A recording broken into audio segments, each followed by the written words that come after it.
Smith for the TFON Podcast here for Season 5, Episode 2. All right, we got a special guest. If people have been listening to the podcast, I know we've been on a hiatus. Last week we got back rolling. But my guy, friend of the show, my big brother, Dan Sellers, UC Great. Dan, how you doing today? I've been better, but I'm doing all right. I'm hanging in there, man. Just a lot of traveling to my work schedule, but thank God I get to come home every weekend or at least every other week. I spend time at home. But yeah, I'm very a little frustrated with my Bearcats and what I saw on Saturday, on both Saturdays. To be quite honest, even against Townsend, I just want to see this guy turn the page as a head coach, and I just don't see it happening. Yes, last 1-1, man. Last week was rough. No way to sugarcoat it. Up 27-6 at home in the middle of the third quarter against. Pitt's okay, you know what I mean, but it's not like, no disrespect to Pitt. I wouldn't be shocked if Pitt doesn't win 6 games. You know what I mean, like. On defense, They didn't show. They get after the quarterback, but besides that, they didn't really impress me. That running back was real good. I thought the receivers were pretty solid, but quarterback has some feet. Quarterback adjusted, so I'll respect him for that. But overall, that team doesn't just scare me. Like if that was an Ohio State team that came back and beat them like that, you still shouldn't lose. But it's like, okay, it was Ohio State, or if it was Bama, Saban-led Bama, you know what I mean? No disrespect to the new dude that's there, but Saban's name holds weight. It's a few schools that you might be like, dang, at least they were up, kind of, but you still would be pissed. But Pitt isn't one of them. Right. You know what I mean? Yeah. And my thing, they didn't run Corey Kiner enough. And I know you saw the same thing. He had 20 carries for 140, 149. He should have had 30, 35. Yeah. It was one of those games where he should have had it. I don't think they helped that right tackle enough, that right side, that right tackle. That's where they were sending a lot of the blitz. They were overloading over there. No chipping. I didn't see that. They kind of left him on the island. So that stuff. Second half, Pitt made adjustments and UC did not, and that's why they lost the game. That wasn't a player's loss. There's a few plays missed here and there, but I think that Pitt outcoached them. That's just being frank, you know what I mean. But do you still want to tap into last week? I know the last week still kind of stings. Oh, absolutely. We definitely got to run through that real quick. Before we move anywhere, you and I were texting back and forth during the game, and I don't understand why these coaches coach scared. They coach from cue cards and philosophy versus a feel of a game. Any coach that coaches from the cue card, I call them scout team coaches. All you do is hold up the play, and and they run the play. No adjustments, like you said, especially defensively. Any decent running quarterback or any offensive line that has a decent tackle is going to eat a vanilla 3-3-5 alive, because we did it before with Coach Freeman. But there was always somebody coming, a fourth guy coming, whereas all they do is shift their linebackers 5 yards off the ball left to right based on the load of the offense. That's all they do. That's the only adjustments they make. And if you have a good offensive line, especially in particular a good offensive tackle and a good offensive guard on one side, that one guard can take that one guy and occupy him. And the tackle and the tight end can get down to the second level with ease. You only got 3 linebackers. Yeah. Not like you got 5, you're running a 3-5-2, something, of that nature. Yeah. You're basically playing, you're taking out a defensive lineman and you're inserting a small linebacker. It works when somebody's coming. Like I said, Coach Freeman, he did it. When he did it, he had somebody coming every time. And then when Ivan Pace was there, the same thing. He came generally, 90% of the time. They didn't know which way he was coming, where he was coming from, or we definitely knew he was coming. And it was that's what made it effective. You didn't know which angle, which linebacker was coming from. This situation, they sat there on fourth and short on every freaking third down, and they ran off tackle. And then on third down, when they were passing the ball, the second half, like you said, the quarterback made the adjustment to take off because you only got 3 guys running. So 5 guys will swallow up 3 guys. You just got to, all you have to do is double team one person and drop, and we have our linebackers drop, and then the quarterback is just going to run wild, which he did. And it was pathetic. And, I heard the quote from the defensive coordinator saying it was a bend, don't break defense. What kind of bull crap is that? That's bullshit. Excuse my language. You don't start a football game and your whole goal is to bend but don't break. Your goal is to get off the field and dominate. And that's some Colorado bullshit. Where you just get manhandled up front.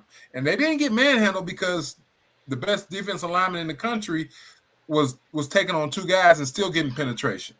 Yeah. And I think it's dead wrong that they put this guy in a position to take on a double team every single play. It's dead ass wrong. And it's sophomore, it's junior high-ish, it's everything. And this coach, he has no business being a play caller.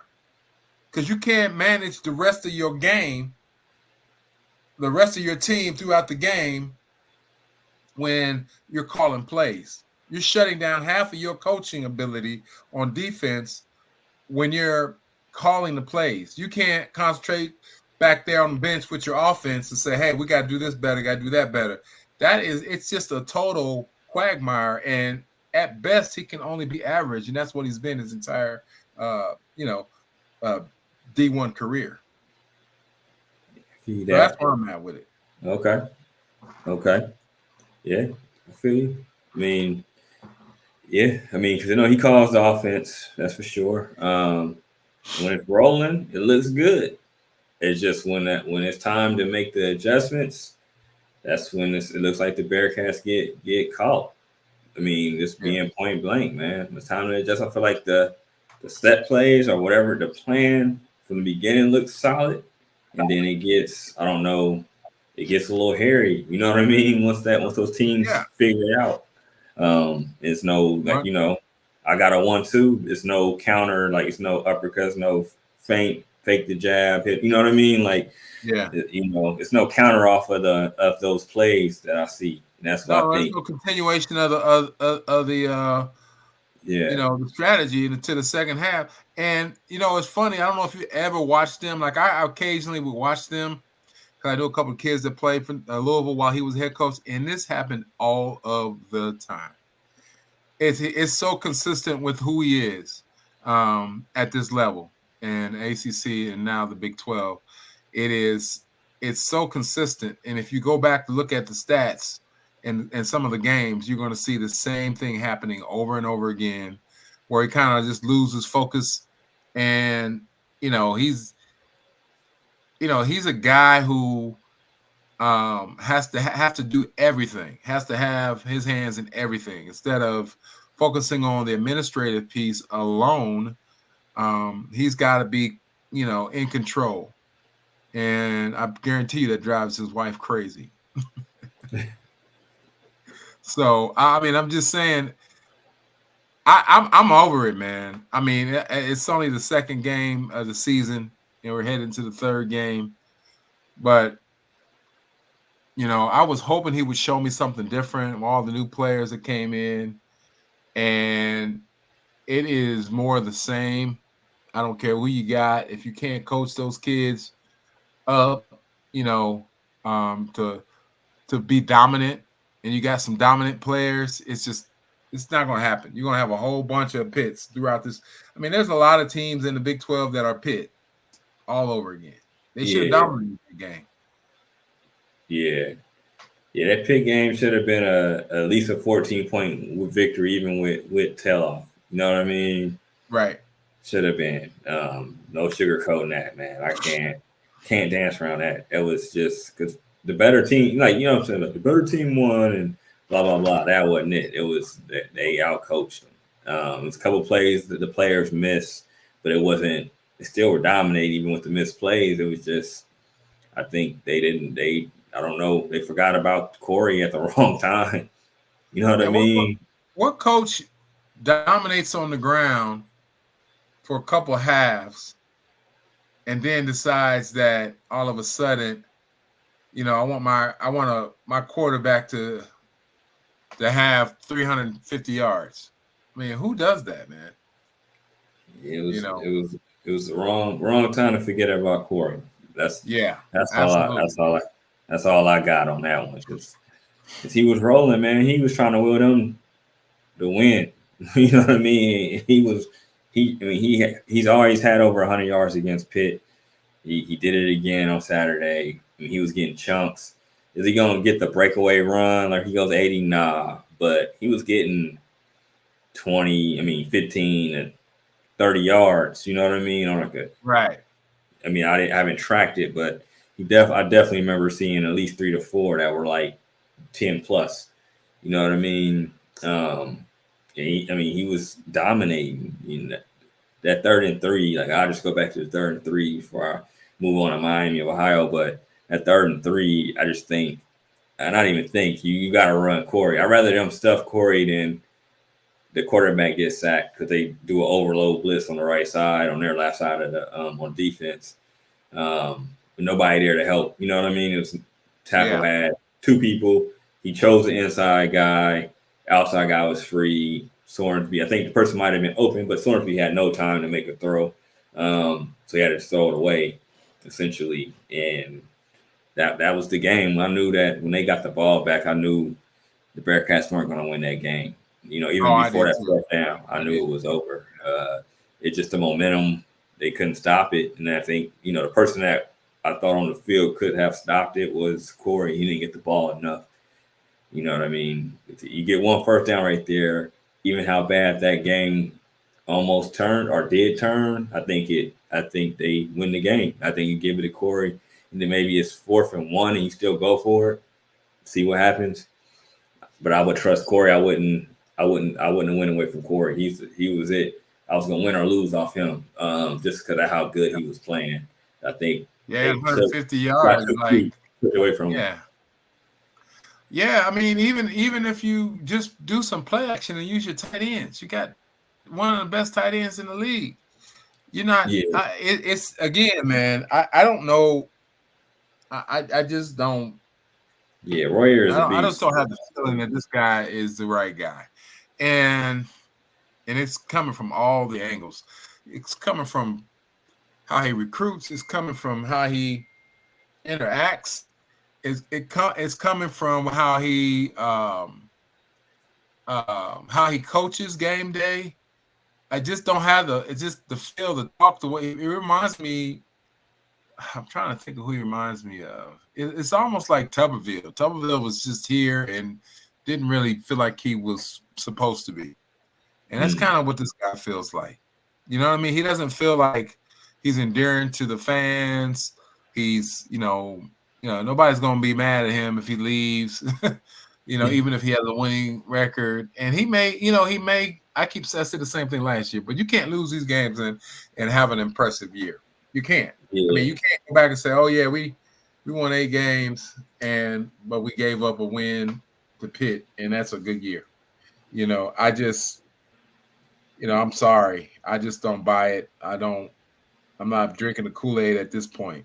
And it's sad, man. And, and the thing about it is we got Miami coming up, and I don't know why we play them anymore anyway, but But this is their biggest game of the year every year. We just came off Yeah. a bad loss, so it's gonna be hard to beat them.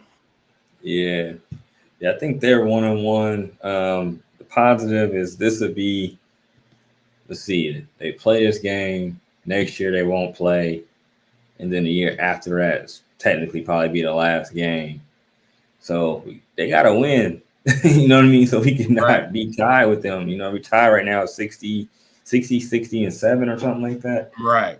That's what it is. They got to win because ever since the loss last year, the Bearcats haven't looked like the Bearcats that we were accustomed to seeing. And No, but that's what happens when you buy.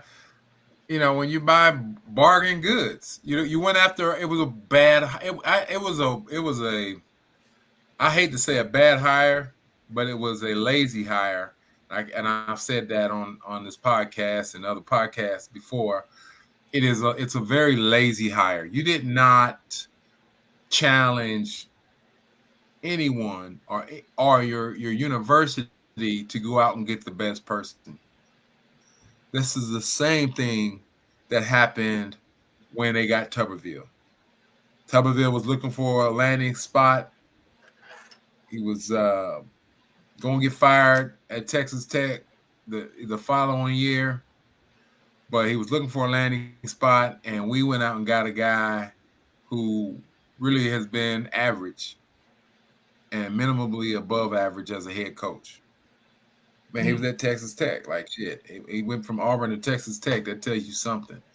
And so this situation, same thing. It was a sublateral move, if you ask me. Because we were at the time a much better program than Louisville, and we go get a guy, beneath us. And when I say beneath us, I mean success-wise. I'm not talking even about, whether the team was better. But Louisville had not been to the playoffs. Louisville have not won their conference one time. Why would you go get that guy who is doing, 7-5 and 8-4, but really not doing anything beyond that? We got to quit doing that. We got to quit selling ourselves short. I would have got Urban Meyer. I don't care. It might have been some hell on wheels for the first 2 years, but I would have got him. He would have not lost to Pitt twice. Well, that time, and never would have lost to Miami. So we're a long way of firing from firing this guy. I mean, he almost has to win less than 6 games again, and then I think we fire him. But but I don't. I don't think they fire him. But yeah, 5-0. They go 5 and whatever. He got to go. Yeah, I don't know how. The thing is now the Bearcats are in the big leagues, per se. You know what I mean? The years of just letting it go, right? Or with the contract, they can't do that. They can't afford it. All right, this is my take. Not even this is no matter who's in the seat. With realignment being so volatile, you got to make sure you're on point, because if something happens, I mean, right now Big 12 is pretty stable, which is they got super lucky that the Pac-12 was freaking arrogant. Yeah, you know what I mean, and that's why they crumbled, because they was arrogant, because they could have killed the Pac-12 soon as Texas and Oklahoma announced, but they said everybody in the Pac-12 was beneath them essentially. And they got plucked. They got plucked and fucked. You know what I'm saying? you mean the Big 12? The Big 12. No, Pac-12. Pac-12. Pac-12. So now they're Pac-2, right? You got the Pac-2 out there. No, I'm just saying, when you said everybody in the Pac, you said everybody in the. Did you mean everybody in the Pac-12 was beneath them, or everybody in the Big 12?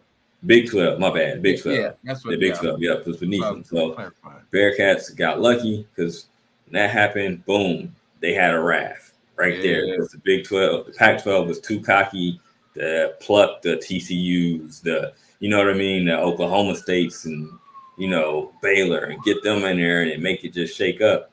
And then where were they going to land? Who knows? Now it looks like the ACC is the other one. But reason why I say that, I got long-winded, is the ACC looks like they're next to crumble. Yep. If they don't play it right, because it's Yep. Clemson and Florida State are pissed. They're going to try to strong arm their way out. It looks like depending on where they go, then some other people suffering. go. They're So suffering. they're going to suffer. They're going to turn into like a generic AAC essentially, probably, and they probably stay afloat, but it won't be. It'll take a while for them to build up the cachet. They're just going to go down and rob the American Conference and get. Yeah, they'll rob it. Keep moving. Tulane and Memphis, those mid-sized names, and who else is in there? I can't even think who else has any credibility anymore in there. Tulane, Tulsa, Memphis, those are the same, circa 1975 when they had some decent years. Yeah. They might try to go down. They might try to get some of the Mountain West teams. Yeah, they might get Boise State. They should have jumped a long time. They should have came to the American a long time ago. No, they should have. They kept saying they was going to do it, and they just kept backing out per se. Right, they kept backing out because they were, dominating. Yeah, but they would have dominated in American. They would have been a top 3 team every year. Yeah. Oh yeah, their cachet would have been. Look at the areas they could have recruited in. They could have recruited in Ohio. I mean, for God's sake. Yeah, that would have been fire. Honestly, I don't know why they didn't do that. They was being short-sighted. They probably would have made it out. Yeah. So yeah. At one time they were that dude, man. At one time, for sure.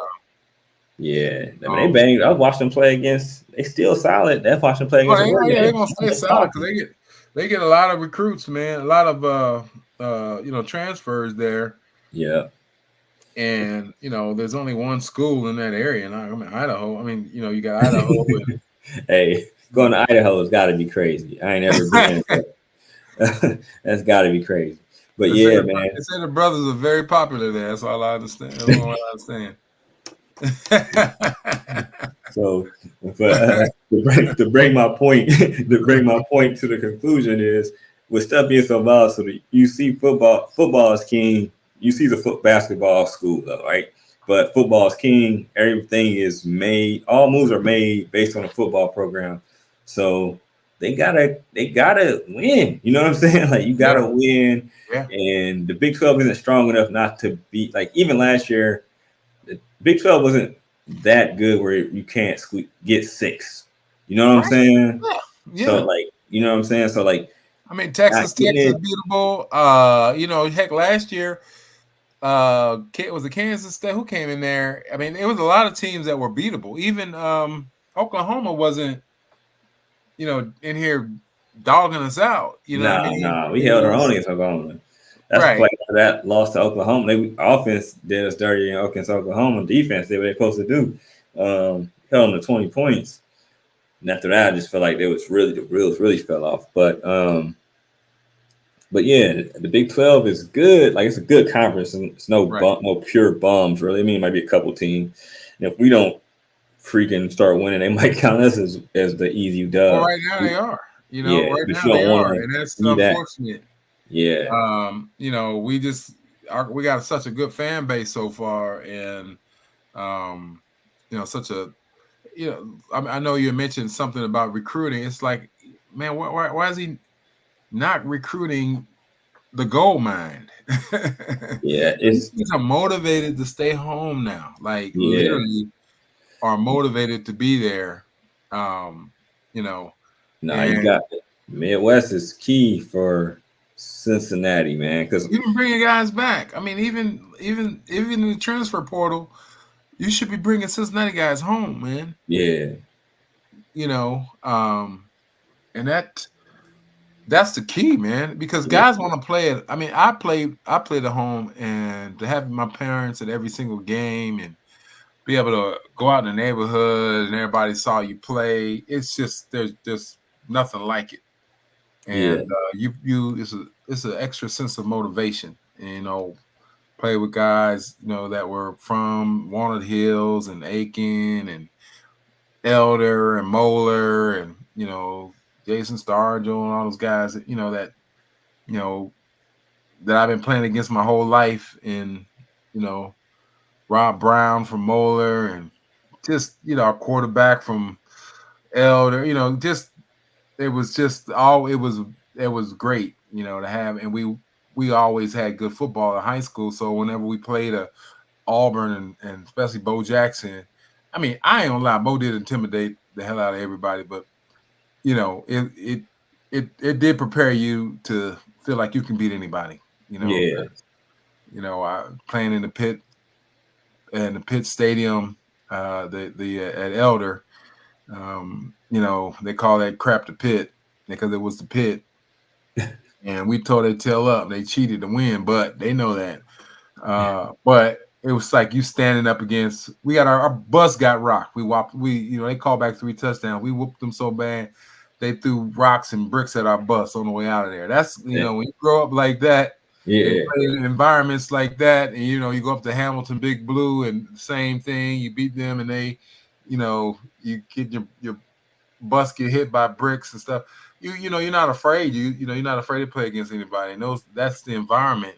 You take your team to the big stadiums, and you got a handful of Cincinnati guys on there who know what it's all about.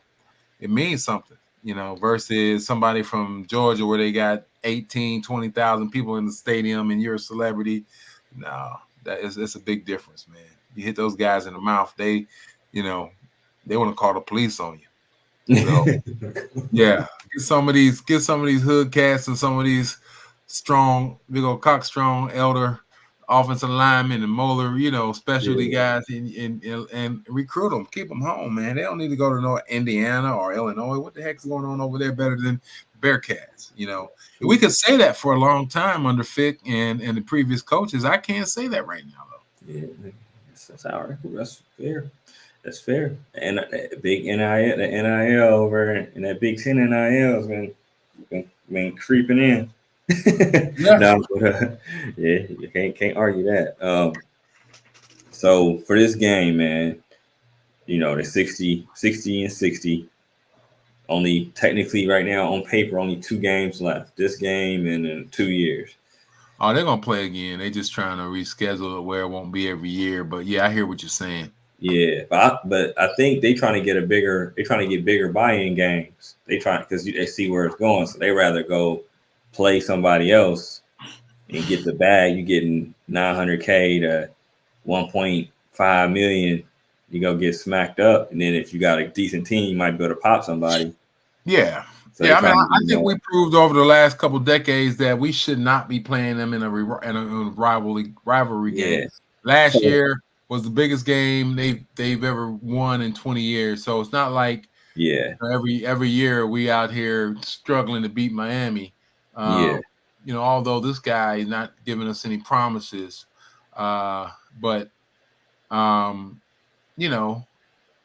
agree with you that they're trying to monetize their extra game. It really does help the program for them to kind of look up and schedule maybe someone else from another large conference from maybe like they did Pitt this year and last year. They were a pretty good Big East rivalry was there, and then West Virginia. We need to get back on their scopes. That was always a big game. West Virginia would bring half the stadium.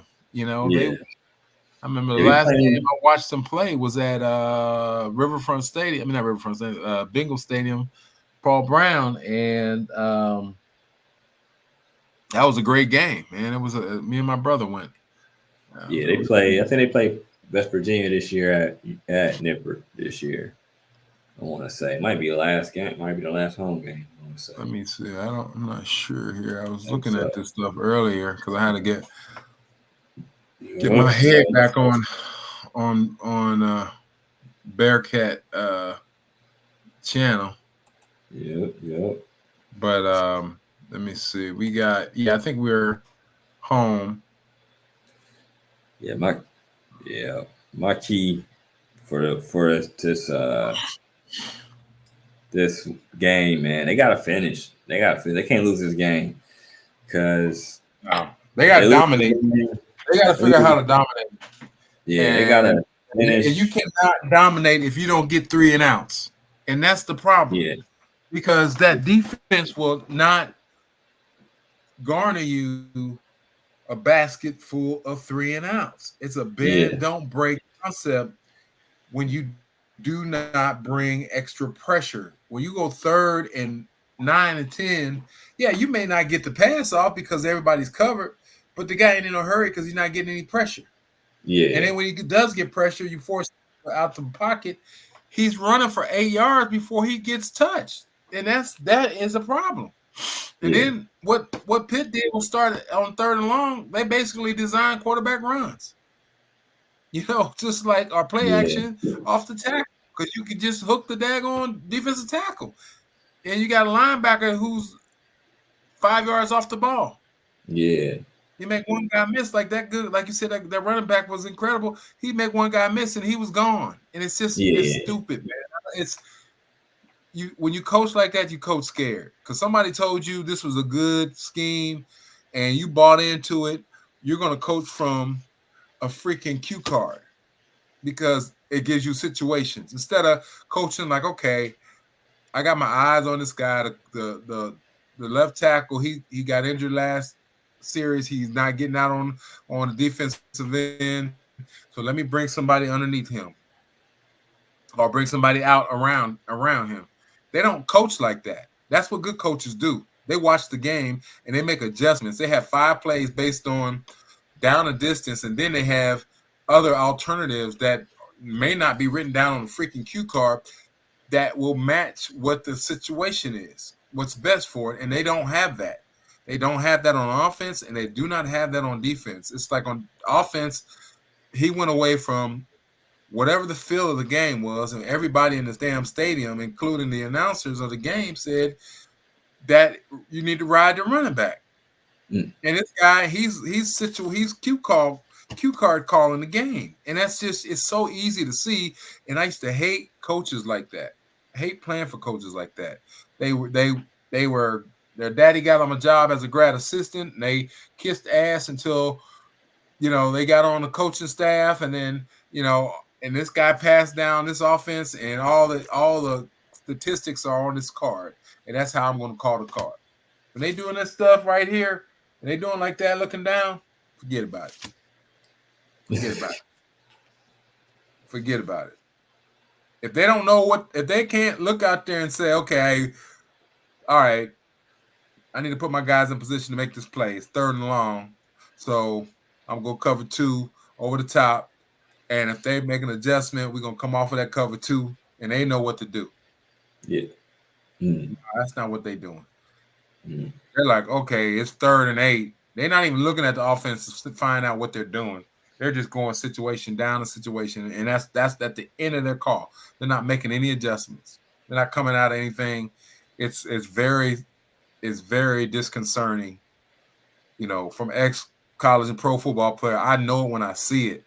And I played with coaches that had cue cards as their, deal.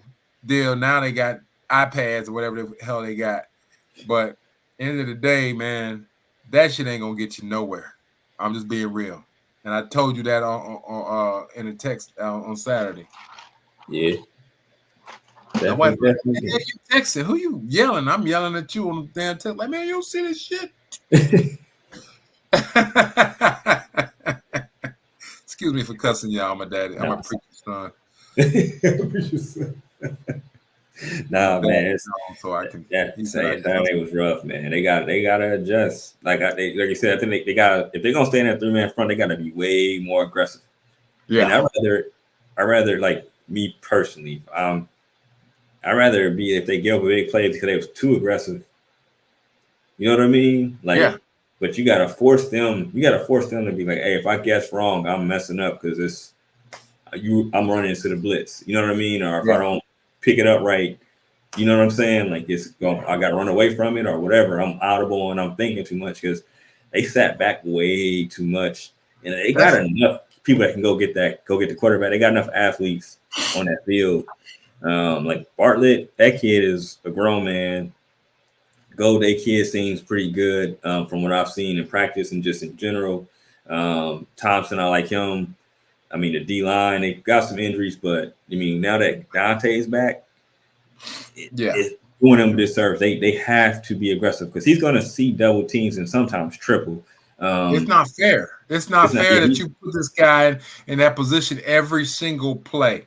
yeah, And yeah. and I guarantee you that the coach has his hands on both offense and defense. Guarantee you, Satterfield. Because it just reeks of it. It's like, dude, he has to let his coaches coach and his players play. And until he does that, man, I mean, I'm really just not really. I'm interested in watching this game next week, but I'm gonna tell you right now, I ain't gonna be on the next week because if it's bad in that second half, it's like the debate last night. It was ass kicking at halftime, and I just I just went on my patio, smoked a cigar, and was like, I ain't gotta worry about this one because we already know what's going on with that. Not to be political, but yeah. the reality is, if you don't come prepared, you will get your ass whooped on Saturday, just like last night. Yeah. So, I think the quarterback is very, very serviceable, but he disappointed me in the second half. His decision making, kind of disappointed me, and he really did not handle that in your face pressure that they ran. They ran blitz every other play. It was their blitz package the whole game. Yeah. And we put some of those up and we threw the ball where they were coming from a lot. But the second half, it just seems like he never got settled. And see, that's when you for sure should have went to your running game, or at least some variance of it, meaning play action. Yeah.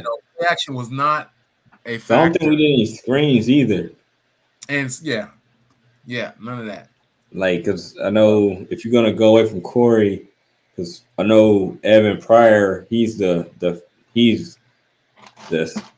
change of pace back. He didn't run well, but I think they should have used him for some screens, especially how much they were blitzing. He would have torn him up. He's one of those guys that if you give him a space, he's to the house. So I think, or maybe he didn't run well, but I was like, maybe that would have been perfect.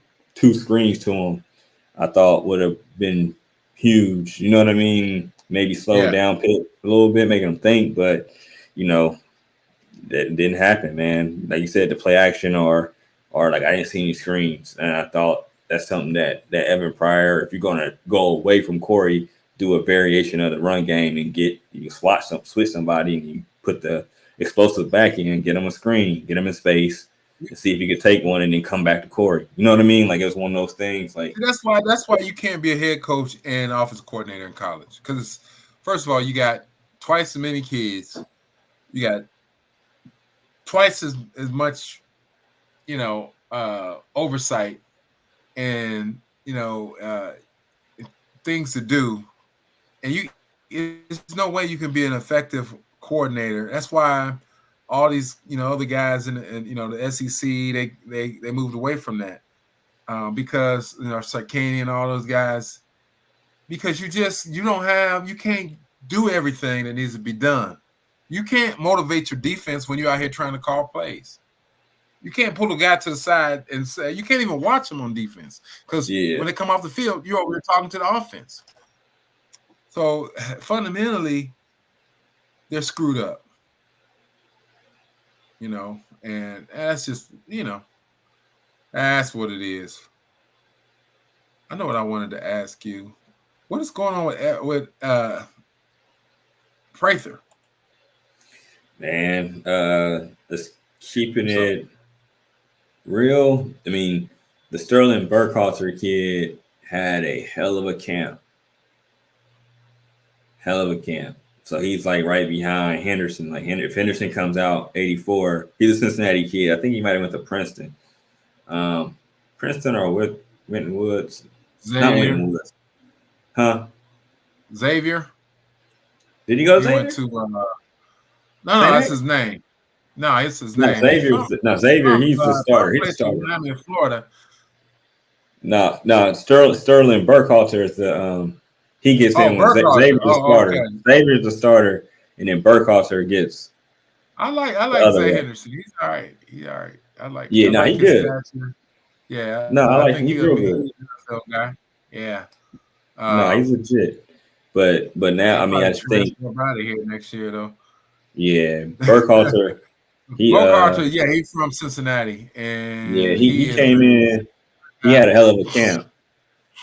And that Okay. pushed. I think that pushed Prater down because they're Yeah. on that same. I don't know if it's the X or the Y, but he's that, and that's where they got him at in that slot. So he's kind of buried, man. He's Yeah, kind of unfortunately. buried. Yeah. That happened to the Yep. Yeah, so yeah, man, to wind this thing up, bro, moving forward and again, as far as I am concerned, coach is in a big, big ditch. He's in a bigger ditch than Deion Sanders. Even though Deion, his expectations weren't as high last year as Coach Satterfield, but this year the expectations are a little high. And I actually thought that to go way off of the beaten path here, I actually thought the second half, just trying to focus in on like what is the problem with Colorado. I actually thought their front seven played a much better. They showed me in the second half that they really could have came out and played a lot better. Really? Versus So I didn't watch. I started watching something else. Yeah, no, they balled out. They played a lot better. They shut them down. I mean, shut them out the second half. And they had their starting quarterback, had everybody in there because they were trying to nail them to the cross. Yeah. And it's just that the offensive line is just so piss damn poor. Man. And the linebackers are ridiculous. They are not good. I mean, they're bad. They're bad feet. Yeah. They look uncoordinated. I want one kid. I mean, he probably tough as nails, but he ain't. I mean, he a D2 guy, and I don't know what the hell who he was recruiting, but Deion got to change his like to go off the thing. He got to change his style. He can't just he's just trying to live in the portal. Yeah, and you can't live in the portal because you can't just fully. You still got to get them high school kids, man. Yeah, he just trying to get the top ones. He can't just get the top ones now. He got to get them kids that got something to prove. You know what I mean? Like he can't just get every blue collar. Every 5 or 4. So you gotta take that low 4-star, that high 3-star. He might be the one that's on the up and up. You gotta develop him, man. That's why you recruit your home areas when you get your eye on them guys. You can see them play every week, or somebody with their eye on them and say like, who cares about the rating? Nobody said Don Corleone was going to be as good as he is, and the Pace brothers and all those guys. But you put your eye on a guy, and he right down the street, you go every Friday and go see this guy play. Shit. Yeah. I mean, it's a big difference. You like, I don't care what they got him rated versus you going out to California recruiting a guy who's a 5-star, and you may not get him. If you do get him, you don't really see him play day in and out, like. Team came in here up the street at DeSoto High School the other night. Number 4 or 5 in the country got beat 70-0. DeSoto don't play. You know what I'm saying? It's like they got ball players. They got kids going from going to Sam Houston to straight to the damn league. Damn near. They got guys. So. And they don't care who you are. You come up in here and play, you're going to get your tail whooped. That's why I pay how much I pay in freaking taxes every year because of that 18,000 seat high school stadium right up the street. How many? But, it's about 18,000. Damn. Public school. That's public school. Public school. Damn. Yep. Jeez. It looked like a little college stadium. Yeah, it is.